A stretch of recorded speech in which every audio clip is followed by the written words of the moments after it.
나도 앞으로는 처가의 모든 지원 끊고 너가 우리 엄마한테 한 만큼 딱 그만큼만 대우할 거야. 용돈이나 이런 건 앞으로 당신이 알아서 챙겨드려. 당신도 일하잖아? 당신 그거 시댁하고 처가 편 가르는 거예요. 알기나요? 편을 가른 건 당신이지. 앞으로 장인 장모님이 사위한테 어떤 대우 받을지는 당신이 우리 엄마한테 하기 달렸어. 나는 당신이 이렇게 쪼잔한 사람인 줄 알았으면 결혼 안 했을 거예요.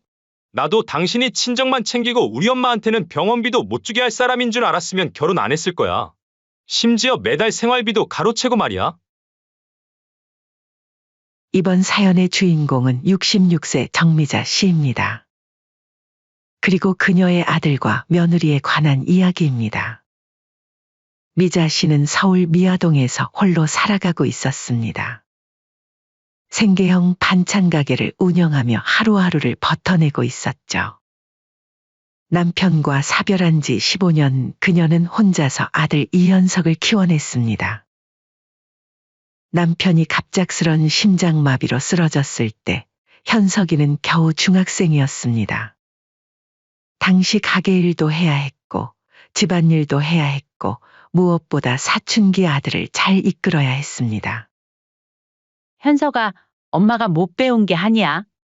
너는 꼭 공부해서 좋은 대학 가야 해. 미자 씨는 늘 그렇게 말했습니다. 그리고 현석이는 그 말을 지켰습니다. 서울대 의대에 합격했을 때 미자 씨는 가게 문을 닫고 하루 종일 울었습니다. 기쁨의 눈물이었습니다.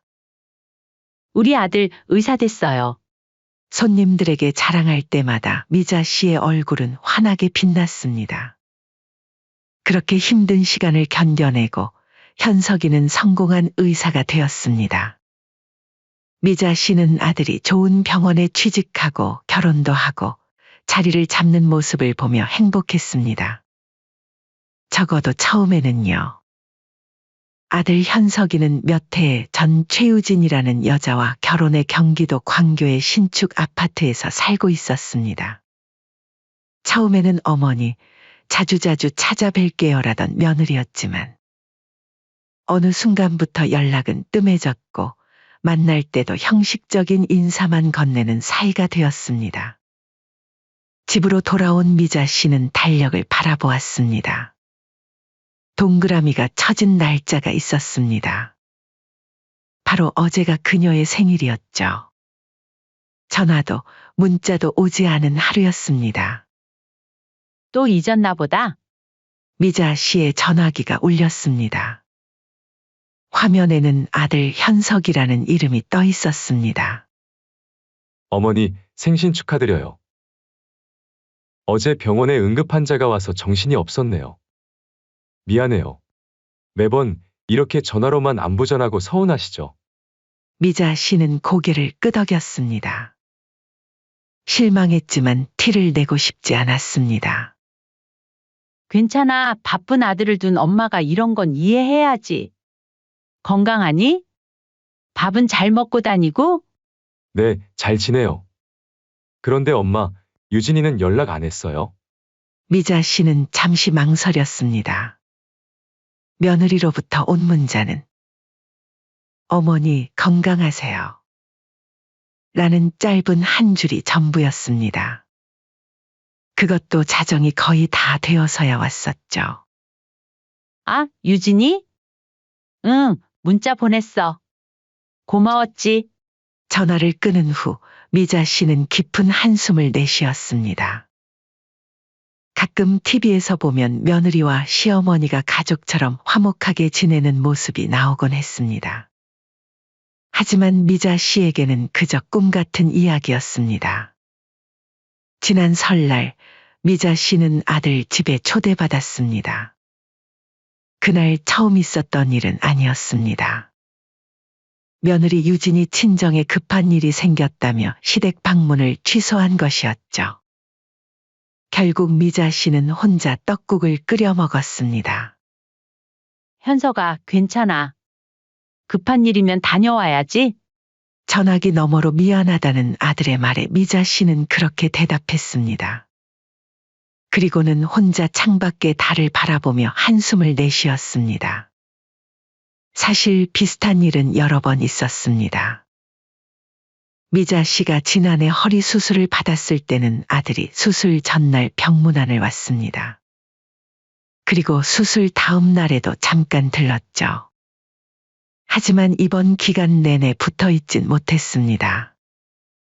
아들은 병원 응급실 당직 때문에 바빴고 며느리는 한 번도 찾아오지 않았습니다. 제 선배 지인이 하는 곳이라 잘 봐주셨을 거예요. 다행히 수술은 잘 됐다네요. 어머니, 이제 좀 쉬세요. 그렇게 말하고 병실을 나선 현석이는 그 후로 2주간 입원 기간 동안 단 한 번 더 찾아왔을 뿐이었습니다. 미자 씨는 퇴원할 때도 혼자 택시를 타고 집으로 돌아왔습니다. 그녀는 아직도 눈앞에 선했습니다.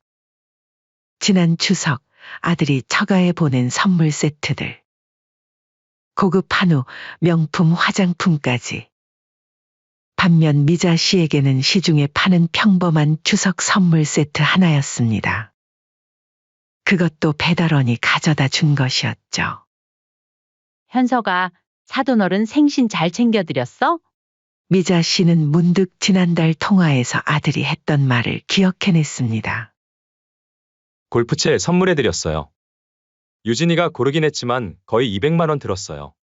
그 말을 들었을 때 미자 씨는 아무 말도 하지 않았습니다. 자신의 생일에는 밥 한 끼 안 사고 장인에게는 200만 원짜리 선물을 했다는 사실이 서운했지만 표현하지 않았습니다. 그녀는 자식을 위해 일생을 바쳐온 많은 어머니들처럼 자신의 서운함을 억누르고 아들의 선택을 존중하려 했습니다. 그녀에게 남은 것은 아들뿐이었으니까요. 며느리 유진이는 친정에는 매우 잘했습니다. 자주 처가에 들러 집안일을 도왔고 부모님 생신에는 호텔 뷔페를 예약했습니다. 명절이면 며느리의 부모님은 고급 호텔에서 숙박권을 선물 받았고 작년에는 아예 부부가 함께 며느리 부모님을 모시고 해외여행을 다녀왔습니다. 어머니, 죄송해요. 이번 주말에 저희 부모님이랑 일본 다녀오기로 했어요. 작년 미자 씨의 생일에 유진이가 했던 말이었습니다. 현석이는 어깨를 으쓱하며 다음에 꼭 모시고 가겠다며 죄송하다는 표정을 지었지만 결국 미자 씨의 생일에 둘 다 오지 않았습니다. 대신 택배로 케이크와 작은 선물이 도착했죠. 엄마 자주 찾아뵙지 못해 죄송해요. 미자 씨는 그날 밤 오랜만에 결심을 했습니다. 감정의 골이 더 깊어지기 전에 아들에게 직접 찾아가 모든 것을 털어놓기로 했습니다. 가슴에 맺힌 서운함, 외로움, 그리고 무엇보다 궁금증. 왜 아들은 점점 더 멀어져 가는 것인지, 왜 며느리는 그토록 처가만 챙기는 것인지 그 이유를 알고 싶었습니다.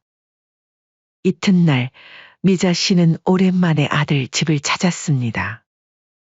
하지만 아들은 출근하고 없었고 며느리도 친정에 갔다고 했습니다. 결국 그녀는 다시 물러설 수밖에 없었습니다.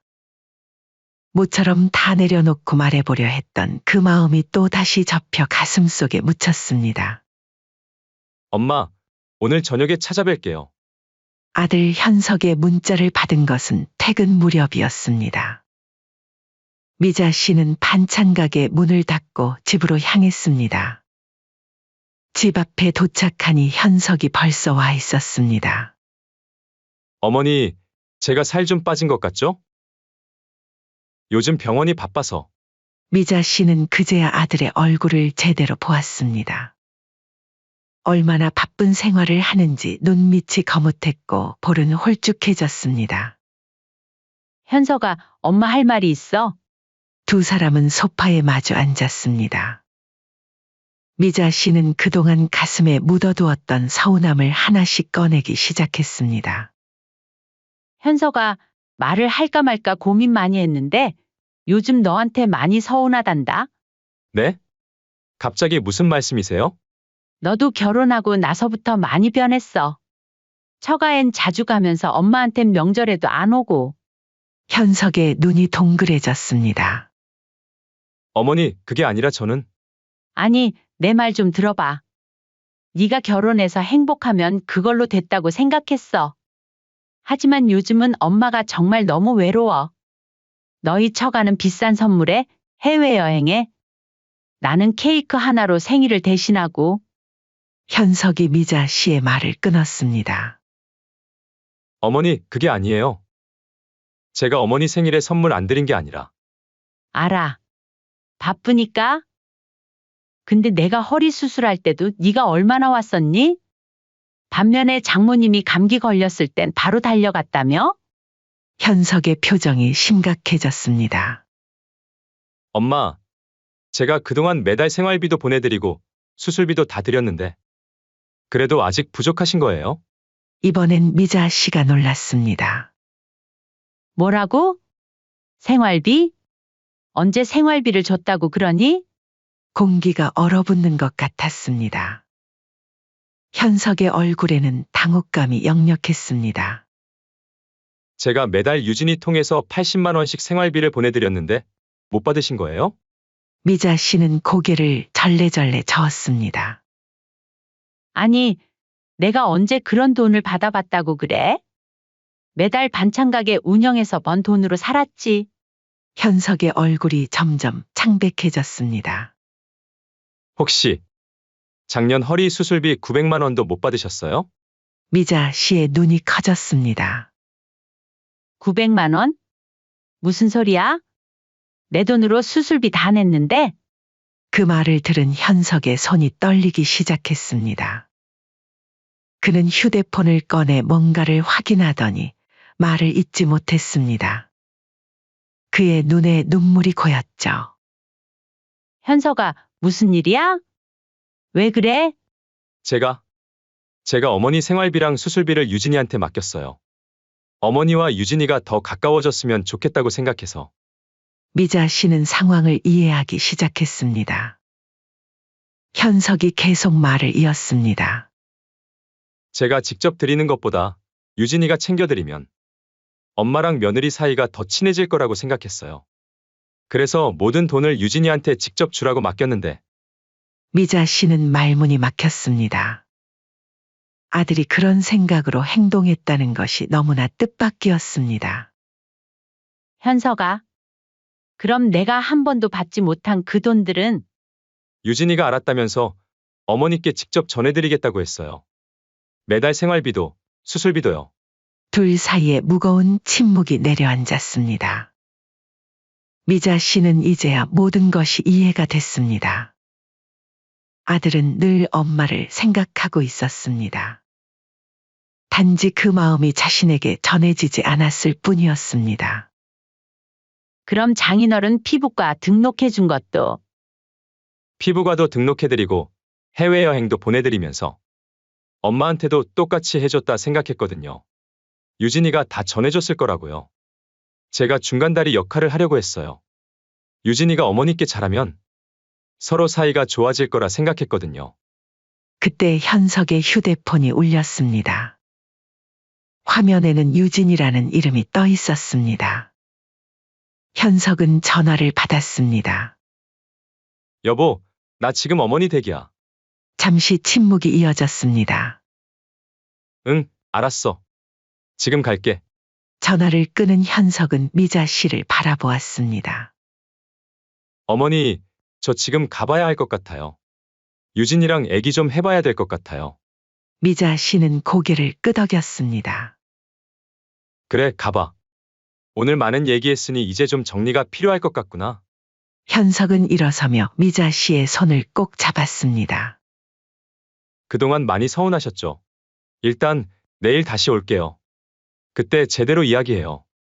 유진이도 데려올게요. 아들이 떠난 후 미자 씨는 소파에 앉아 오늘 있었던 일을 곱씹었습니다. 아들은 나를 위해 그렇게 많은 것을 준비했는데 나는 몰랐구나. 미자 씨의 마음은 복잡했습니다. 서운함, 안도감, 그리고 이제 알게 된 사실에 대한 당혹감까지. 며느리가 대체 왜 그랬을까?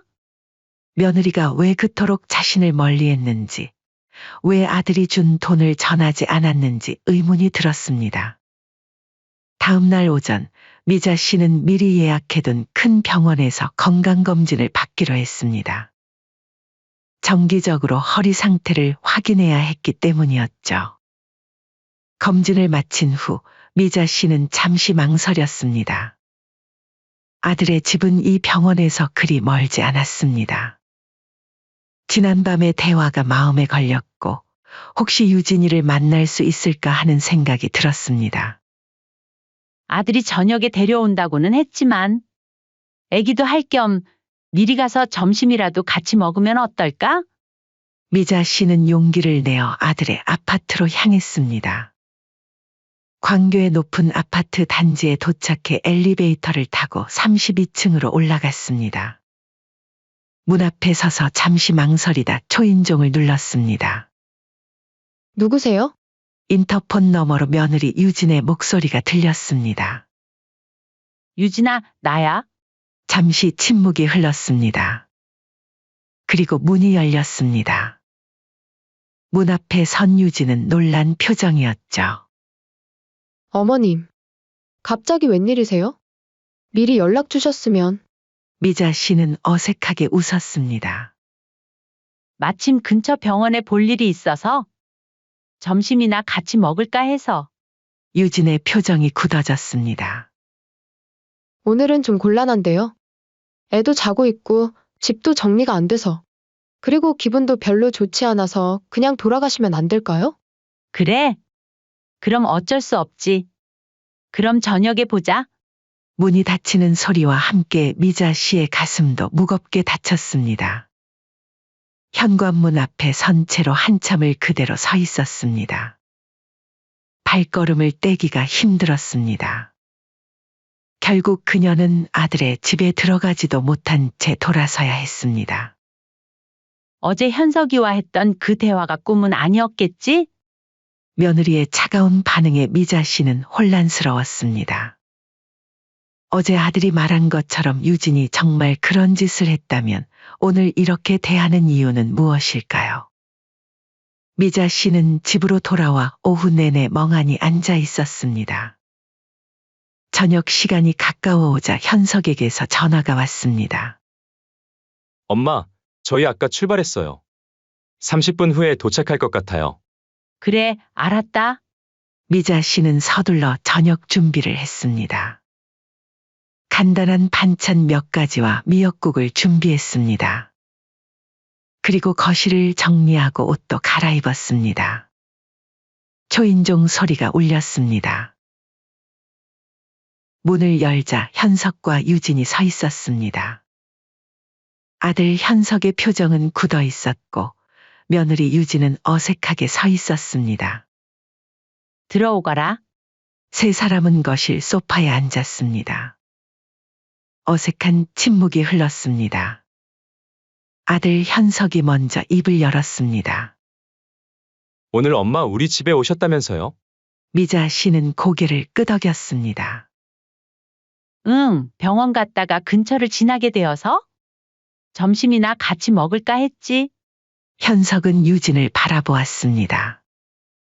유진은 입술을 깨물며 어색하게 자세를 바꿨습니다. 유진아, 어머니께 할 말 있지? 유진은 눈을 굴리더니 마지못해 입을 열었습니다. 어머님. 제가 말씀드릴 게 있어요. 미자 씨는 아무 말도 하지 않고 기다렸습니다. 유진은 계속해서 말했습니다. 현석 오빠가 제게 어머님 생활비와 수술비를 전해드리라고 했는데 제가 그걸 제대로 전달하지 않았어요. 현석이 끼어들었습니다. 유진아, 제대로 말해.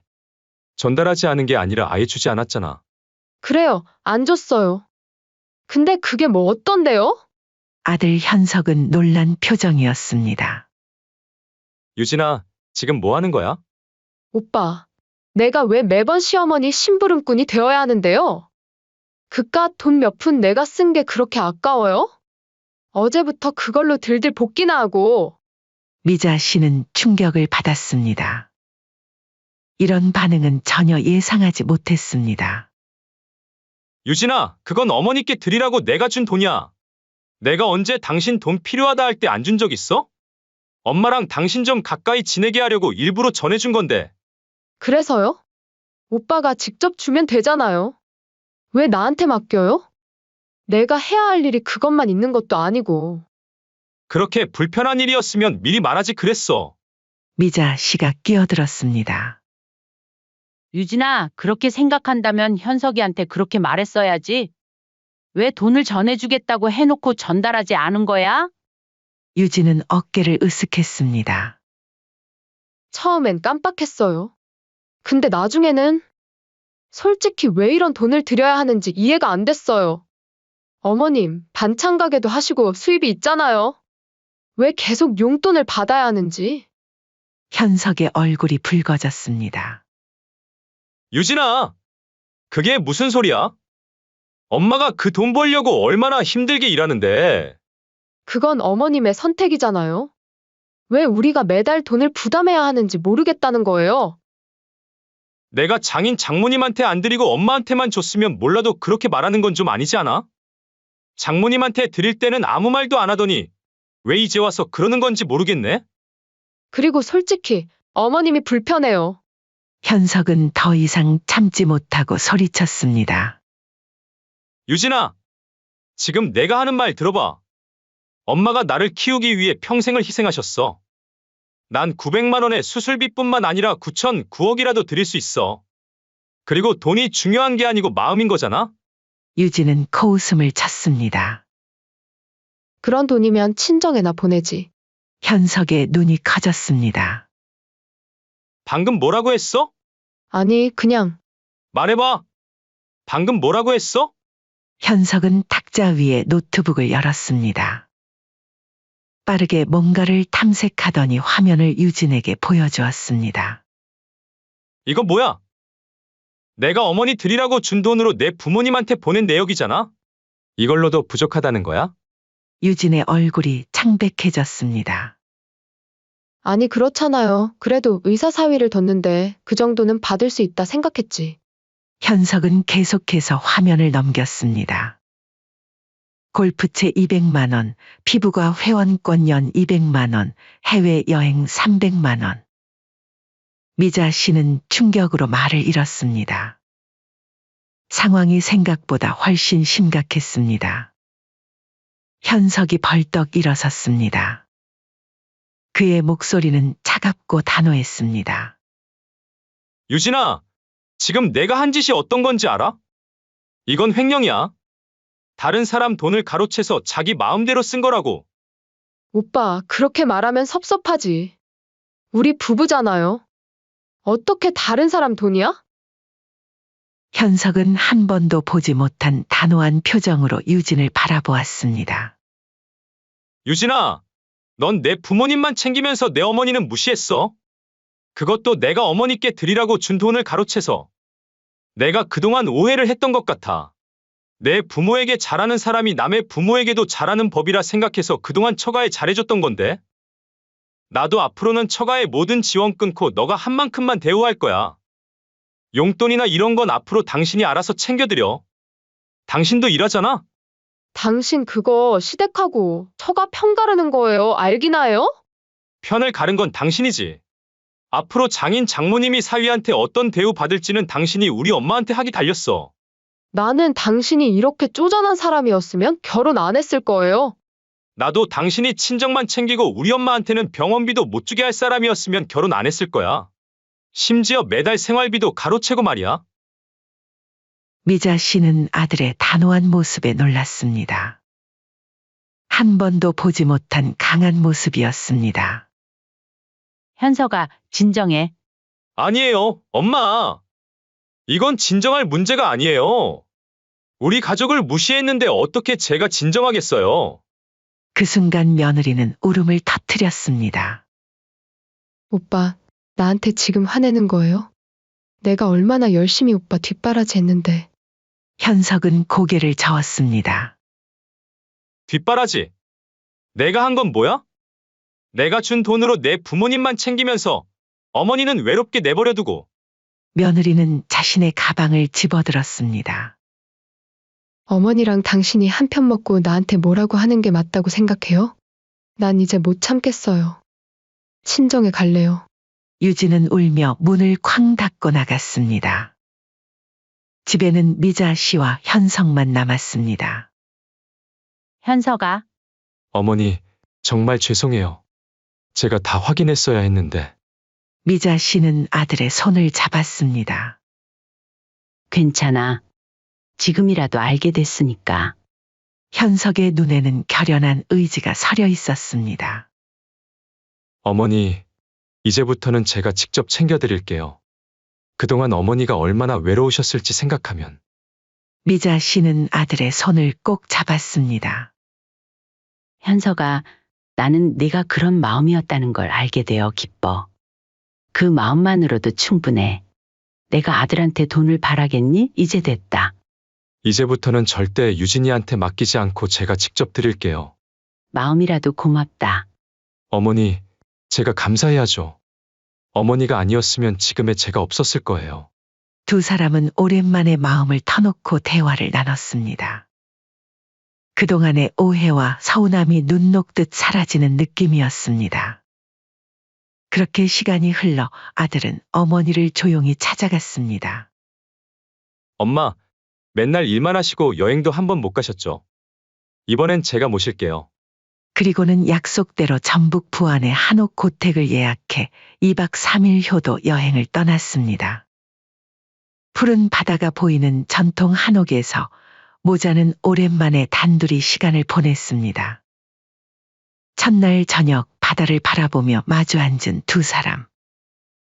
미자 씨는 아들의 얼굴에서 결연한 의지를 읽을 수 있었습니다. 엄마, 정말 죄송합니다. 제가 이번 일로 많은 생각을 했어요. 미자 씨는 따뜻한 차를 마시며 고개를 저었습니다. 현석아, 괜찮아. 이제 다 알았으니까. 아니에요, 어머니. 제가 얼마나 어리석었는지. 유진이가 그런 사람인 줄 몰랐어요. 미자 씨는 아들의 손을 잡았습니다. 그 아이도 자기 나름의 이유가 있었을 거야. 현석은 고개를 절레절레 저었습니다. 어머니, 너무 착하셔요. 하지만 전 이제 결정했어요. 미자 씨는 호기심 어린 눈으로 아들을 바라보았습니다. 무슨 결정? 그때 말했던 것처럼 유진이에게 최후 통첩을 했어요. 이제부터 처가에 들어가는 내 돈, 내 시간, 내 정성. 그건 유진이가 어머니한테 해준 만큼만 알 거라고요. 미자 씨는 놀란 표정이었습니다. 현석아, 그러지 않아도 돼. 괜히 부부 사이 틀어지면 어쩌려고. 아니에요, 어머니. 이건 필요한 조치예요. 유진이도 이젠 알아야 해요. 내가 어머니를 얼마나 사랑하는지, 그리고 어머니께 해야 할 도리가 뭔지. 미자 씨는 마음이 복잡했습니다. 아들의 단호한 태도가 고마우면서도 한편으론 며느리와의 관계가 걱정되었습니다. 유진이가 뭐라고 하던? 현석은 쓴웃음을 지었습니다. 처음엔 화가 나서 발끈했죠. 아니, 당신 이게 무슨 말이야? 우리 엄마한텐 그렇게 잘하더니. 하면서요. 그래서? 제가 말했어요. 그건 내가 내 어머니한테도 그만큼 해주라고 믿었기 때문이야. 근데 넌 그걸 배신했어. 이젠 공평하게 내 방식 그대로 돌려줄게. 하고요. 미자 씨는 아들의 단호한 모습에 놀랐습니다. 그랬더니 뭐라고 하던? 말문이 막힌 것 같더라고요. 이제 자기 친정도 함께 무시당하게 된 현실 앞에 선 거죠. 현석은 주머니에서 카드 한 장을 꺼냈습니다. 어머니, 이 카드는 이제부터 어머니만 쓰시는 겁니다. 필요한 건 뭐든지 사세요. 특히 허리 치료에 도움되는 것들요. 미자 씨는 카드를 받아들며 미소 지었습니다. 이런 거 안 줘도 돼. 엄마는 내가 잘 되는 것만 봐도 행복해. 아니에요, 어머니. 이건 당연한 거예요. 그리고 현석은 잠시 망설이다 말을 이었습니다. 유진이랑은 사실 별거 중이에요. 제가 따로 나왔어요. 현석아, 설마 엄마 때문에? 현석은 고개를 저었습니다. 어머니 때문이 아니에요. 유진이가 저한테 한 짓 때문이에요. 어머니께 드리라고 한 돈을 빼돌린 것은 물론이고, 알고 보니 제 계좌에서 훨씬 더 많은 돈을 빼내 자기 마음대로 썼더라고요. 미자 씨는 충격을 받았습니다. 정말? 미자 씨는 아들의 손을 꼭 잡았습니다. 현서가 그래도 너무 섣부르게 판단하지는 말거라. 자식 둘도 있잖아. 걱정 마세요, 어머니. 자식들은 제가 책임질 거예요. 그리고 유진이도 시간을 좀 두고 생각해보라고 했어요. 정말 반성하고 바뀔 의지가 있는지. 둘의 대화는 밤늦게까지 이어졌습니다. 아들의 결단력 있는 모습을 보며 미자 씨는 감탄했습니다. 자신이 그렇게 키운 아들이 이제는 든든한 버팀목이 되어 있었습니다. 그렇게 몇 달이 지났습니다. 며느리는 몇 번 화해를 시도했지만 아들의 태도는 단호했습니다. 매주 어머니와 시간을 보내고 필요한 것들을 챙겨드렸습니다. 한 번은 반찬 가게 앞에 새 간판을 달아주기도 했습니다.